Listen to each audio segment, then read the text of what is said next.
The first bill that we have is House File 3250. Chair Richardson, welcome to the committee.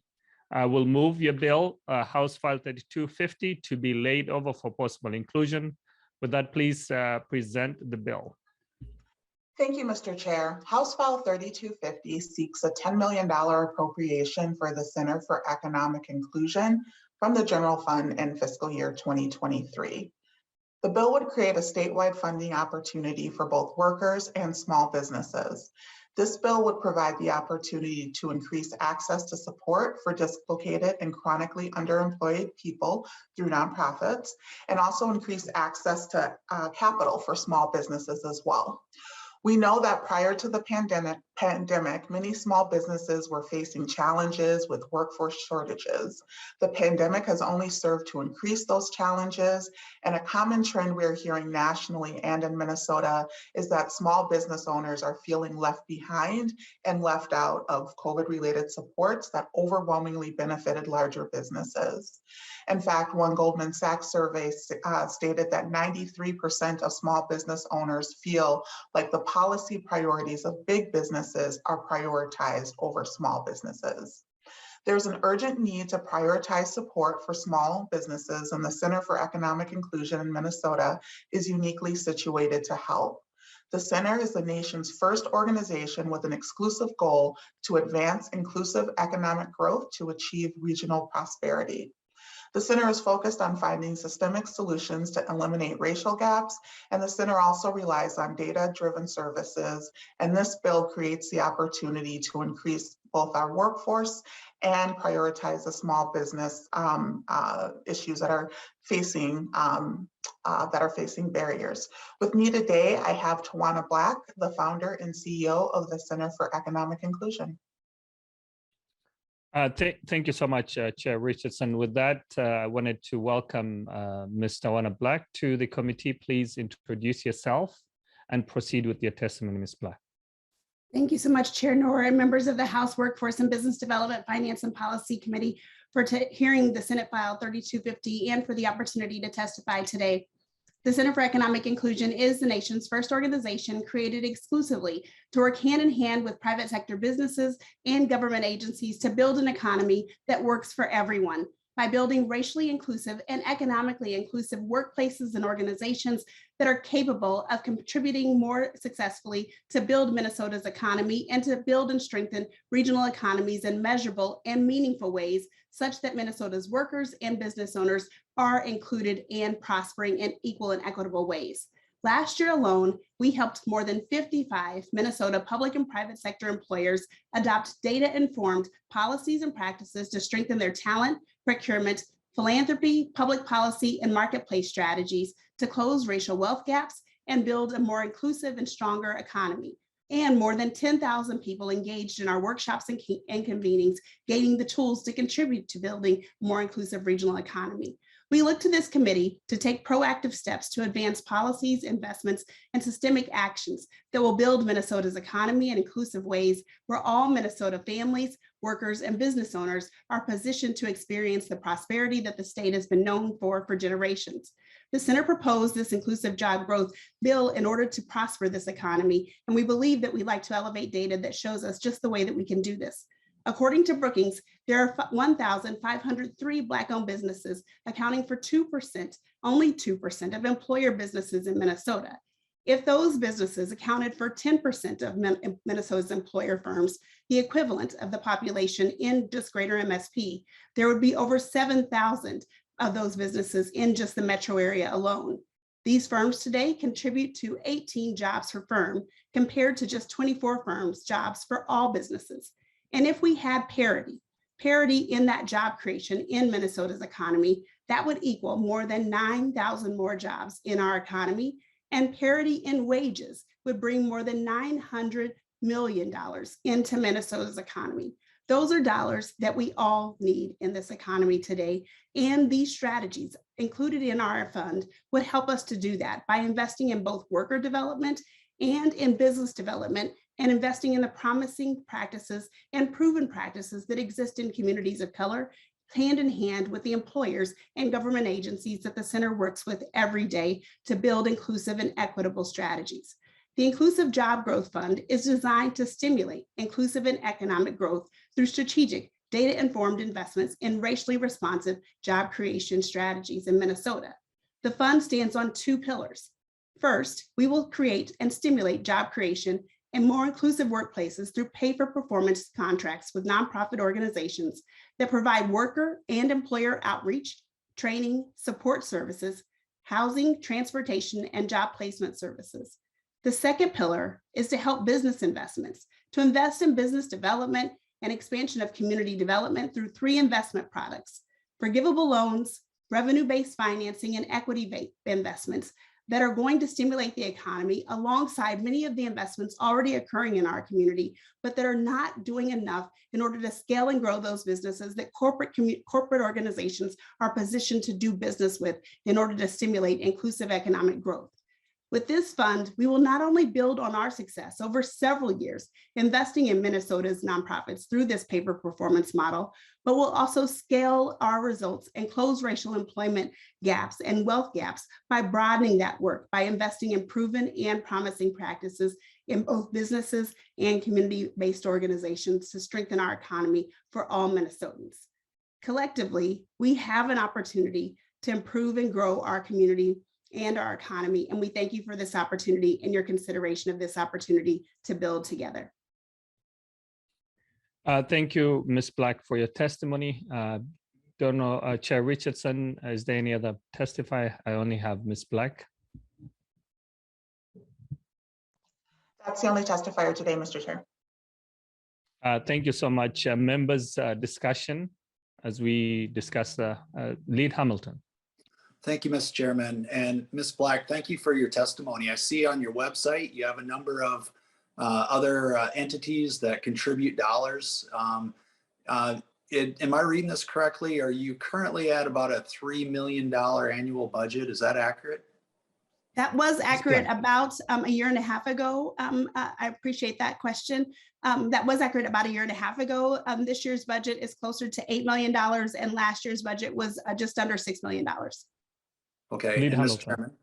Thank you, Mr. Chairman. And Ms. Black, you talked about funds going to other nonprofits to help with, funding their initiatives. How do you measure outcomes so that your dollars are being used in a way that you expect the other nonprofits to use those dollars? Ms. Black. Thank you so much for that question. Great question. We use a number of metrics, and we've done this with the appropriation that the Center for Economic Inclusion has held for workforce development over a number of years. We use a pay-for-performance model where we actually contract directly with nonprofit organizations in that case, but we use a similar model with other initiatives and with loan investments. We actually operate this with corporate dollars right now, where we make a direct investment with a forgivable loan product. You might have seen on our website most recent $5 million investment from JP Morgan Chase that we'll use for revenue-based financing, equity investments, and forgivable loans in a similar way that we propose with this fund. But in that case, we establish metrics that are everything from how many people might be recruited into a program, how long it takes for people to be recruited into the program before they're placed and placed into training, what types of support services individuals are going to receive, both quantitative and qualitative measures that we assess through focus groups and surveys from participants in those programs, as well as the employers, then how people matriculate through those programs, and then a post assessment based on not just are people getting through training and into employment, because our appropriation previously for North at Work, and actually currently we still have that, we've been in it for about 7 years, has been not just about people getting trained, but these are individuals who have actually been trained 4 or 5 times off of state and county appropriation dollars or competitive grant dollars and are still unemployed. So we're serving the chronically employed through that pay-for-performance program. So we're measuring the level of intensity of those services and what it takes to keep people employed 1 and 2 years after. And we've set up our pay-for-performance such that there are milestones of percentages of payment in order to ensure that the organizations can still thrive thrive. They can still stay funded and keep their staff because that's important, but that there are milestone payments such that as individuals matriculate through that program and meet their milestone successes. And we established that model with input from both employers and from job seekers, and from job seekers as we designed it. And we'll design and are designing our business development process in the same way, such that not just the investments we make to businesses, but the way that we work with employers and the corporate side is designed the exact same way. The way that we invest our services, we get paid by corporations and by government agencies, state, county, and local engagements. And it's designed in the same way, such that they're making milestones based on the level of investment and time and talent that we invest in them. Okay, and Mr. Chairman. Leader Hamilton. Thank you, Mr. Chairman. And Ms. Black, my final question is, I represent a very, very rural area, southwestern Minnesota. And with that said, a lot of people don't realize how diverse the community that I serve is, the area that I serve is. In fact, the largest city is Worthington. And if you attend the school down there, if you tour the school, go through the elementary school, over 80% of the students are students of color, and it's beautiful, right? The whole area is changing and it's beautiful. And so my question as a rural member is, are you working with any entities in greater Minnesota, and or are we able to bridge that gap so your services can help influence people all across the state? Thank you so much for that. Oh, apologies. Oh, go ahead, Ms. Black. Thank you so much. I appreciate that, Chair Nor. I am so excited for these questions. I'm just jumping in. I appreciate that question. So the center, we have engagements all across the state of Minnesota, from St. Louis County to St. Cloud, and here clearly in the state, our greater MSP area. We don't have engagements yet in your part of the state. However, we'd be engaged and excited to be able to engage there. For this particular fund, we've identified a number of communities, and yet we're certainly open to adding and or changing those communities based on demand and interest of different parts of the state, and recognize the need for, as you've stated here, there are parts of the state that continue to diversify and have a need for both services and investments in order to be sure that the workforce is able to be employed, and that employers are able to meet the needs of that workforce and changing business community. And Mr. Chairman, just one final thing. Thank you. Ms. Black, let's make that happen. I'm more than happy to introduce you to people out in my neck of the woods, if you will. And so let's make that happen. Thank you, Mr. Chairman. Thank you, Lead Hamilton. I see Representative Frankie. Thank you, Mr. Chair. Thank you, Chair Richardson, for the bill. Thank you, Ms. Black, for your testimony. I'm going to start by saying, I guess I'm a little disappointed that we don't have anybody on testifying that's been helped by this organization, whether it's a person that has obtained a job or a business that has been able to grow. I guess in the future, when we have bills like this, I would like to see or hear from those types of people that have actually benefited from these state dollars or organizational dollars that are going out into our communities. My question would be for Ms. Black, how many jobs can you actually say that your organization has provided or grown within the state of Minnesota? Ms. Black. Thank you so much for that question and for that recommendation regarding our testimony. I'll be sure that we do that and can provide previous testimony that's been given regarding our appropriations in the past. I do not have our current most recent report in front of me, so I don't hold me to a precise number, but I would say over the last sets of appropriations, I think that number is just under 400 on the workforce development side. And that is, again, one step removed, because our job is to invest in the pay for performance models and workforce development. And we are just entering the business development side. Our core mission is about helping businesses, corporations, large employers, and large government agencies.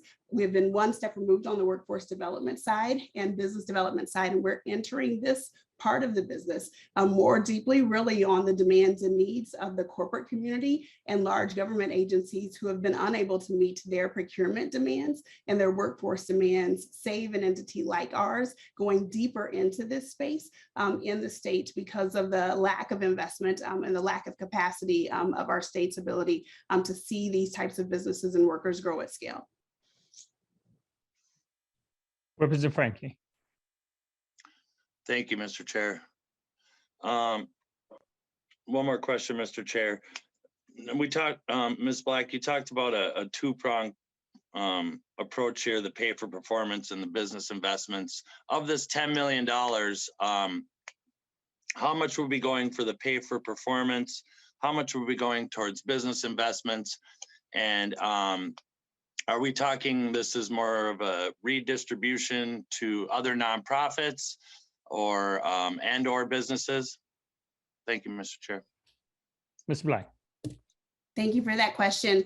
Some of that in terms of the distribution, in terms of how much will go into each is yet to be determined as this moves through appropriations. That said, it is a redistribution. So it is us operating the pay for performance on the workforce development side. So then funds are operating through that system and then contracted directly with community-based organizations. On the business development side, it is us investing directly in businesses owned by Black, Indigenous, Asian, and Latino people. And in that equity investment, revenue-based financing, or forgivable loans, that is us directly investing in the businesses, not investing in an intermediary who is then investing in those businesses. And that's a loan fund that we have been operating for the last 2 years in small scale and just announced in the last few weeks. You might have seen that in the news. If not, we could happily share that. Just announced a major scaling of that just in the last 2 to 3 weeks. Representative Frank. Thank you, Mr. Chair. Just a question. I don't know if Chair Richardson could help with this one or Ms. Black, but if I could get a list of all the organizations and businesses that they partner with, that would be nice to know. Since I'm right here in the Twin Cities and how we can connect the dots here to make sure that we know where to send people for potential resources or help within this area. So that's it, Mr. Chair. Thank you. Thank you. I'm sure you will be receiving that information because it's the work that Ms. Black has been doing. So, Mr. Baker. Thank you, Mr. Chairman. Representative Baker, sorry. No, that's okay. No worries. And thank you for that presentation. I had not really understood, Ms. Black, kind of what the organization did. Maybe my question might be for Representative Richardson is why $10 million? That's basically almost double of the last budget. I know they had a little bit of a bigger one before last year. They get a lot of foundational support. So what we've seen recently, and this isn't just for this organization, it's for others, but we as lawmakers are all under scrutiny now to make sure that when we start using third parties or hiring other vendors to do things, we have to do a good job with background checks. We've all know our issues have come up recently in news articles about feeding programs that have fallen on questionable things. Does your bill address making sure that any organization is going to be vetted properly? How do you want to handle the background checks so that they're efficient, they're getting to the right people, but how are you going to be addressing that? So it's kind of that vetting process, if I can ask that, and maybe go back to Ms. Black, and then also why 10 million? Why such a large jump? Because some organizations, that's a enormous leap in a quick movement. So I'm kind of curious your thoughts on that. Thank you. Chair Richardson or Ms. Black? Thank you, Mr. Chair. I can start and happy to have Ms. Black respond as well. In terms of the amount, I think it really speaks to the urgency of the situation. And it speaks to the fact that investments like these are long overdue.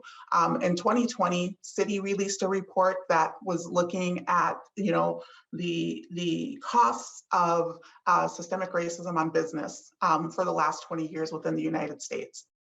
And they looked at just one area, within the African American community. And they found that the US economy lost more than $16 trillion as a result of racism directed just at the African American community.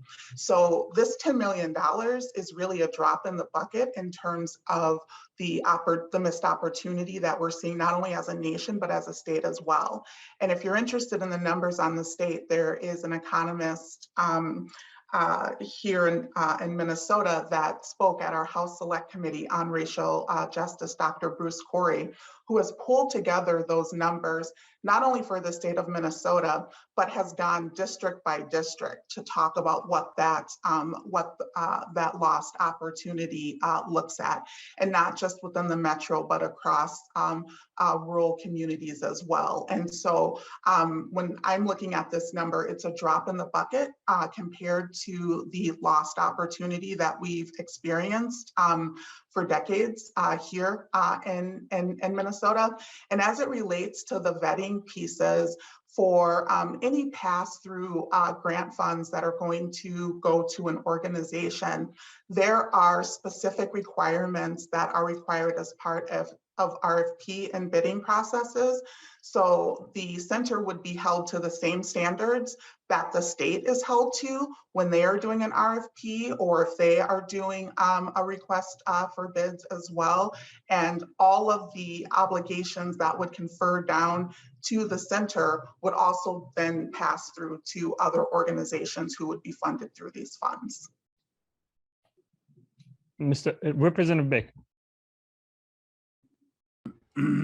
Yeah, thank you for that, Representative Richardson. And again, as the testimony shared too, they want to reach more of a statewide effort. Do you see in your mind as a chief author areas in the state that you want to make sure we touch? Is there certain communities that you can think of that you think this would be well suited for? Chair Richardson. Thank you, Mr. Chair. Thank you, Representative Baker, for your question. Well, I was really excited when Representative Hamilton was talking about Worthington. I had the opportunity to visit his community with Chair Davney as well. That was one of the first trips that I had an opportunity to take part in as a new legislator.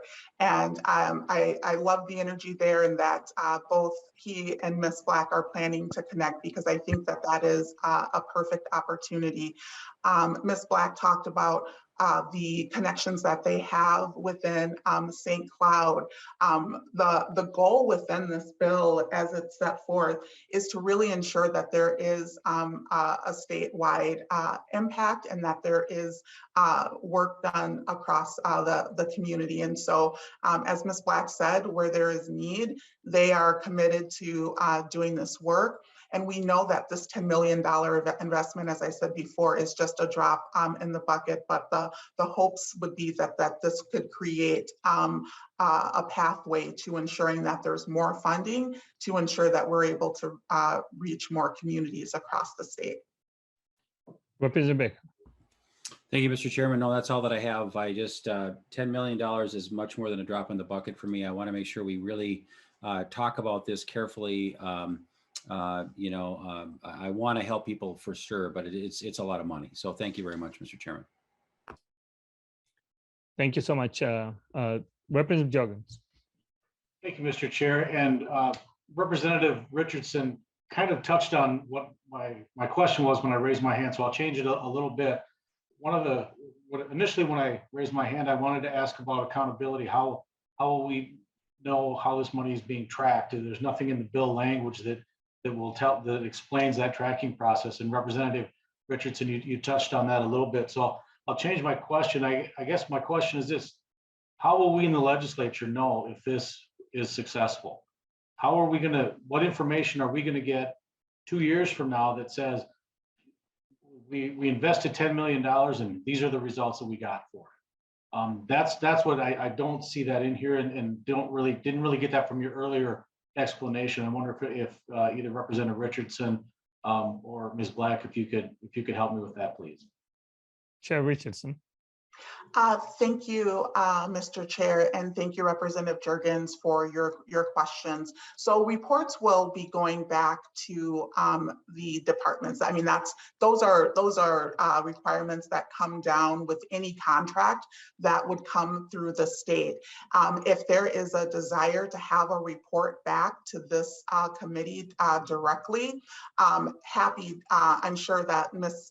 Black and the center would be happy to accommodate that request. But just in terms of the requirements that come down with contracts, it is always a requirement that there are reports going back to the department on how funds are spent and in terms of any invoices that are paid. Representative Jurgens. Thank you, Mr. Chair, and thank you, Representative Richardson. That's my only question. Thank you. Thank you so much. I know Ms. Black has explained, she's been doing a fabulous job in terms of the economic inclusion. I just wanted to ask if Chair Richardson or Ms. Black wanted to give closing comments before we move to the next bill. Thank you, Mr. Chair. I would just like to take this opportunity to thank Ms. Black for her testimony today. Thank the members as well for the great discussion, and to just leave you with the final words that this is an opportunity for us to begin to move in the right direction to close racial economic gaps within the state.